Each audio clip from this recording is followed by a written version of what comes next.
আসসালামু আলাইকুম। আমি লাউ আলু মুসুরের ডাল একসঙ্গে রান্না করব। আমি রান্না করব, আপনারা সঙ্গে থাকেন। আমি এখানে তেল দিচ্ছি।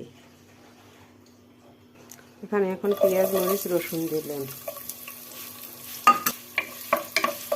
একটু ভেজে নেব।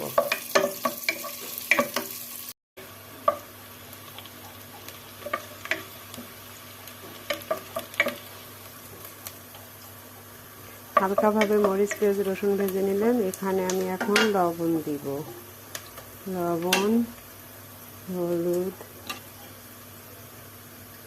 জিরার গুঁড়ি, গরম মশলার গুঁড়ি আর একটু দেব মরিচের গুঁড়া দিয়ে একটু হালকাভাবে এটা একটু ভেজে নিব। এখন এখানে আমি লাউ আলু দিব, নাড়াচাড়া করে দেবো একটু। এখানে আমি মুসুরের ডালটা দিব। এখন একটু সুন্দরভাবে মাখি চেপে দেবো। এটা সবগুলো একসঙ্গে আমি মাখি দিলাম।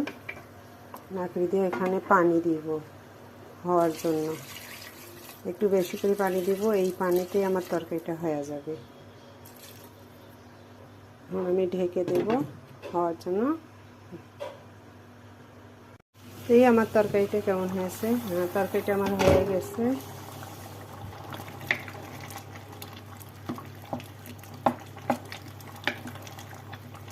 এখানে আমি একটু ভাজা জিরার গুঁড়া দিব।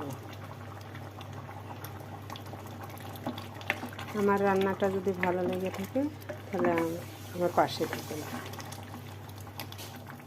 আমি একটা গোটা আলু দিয়েছি, দুটো ভর্তা করব। আমার রান্না হয়ে গেছে।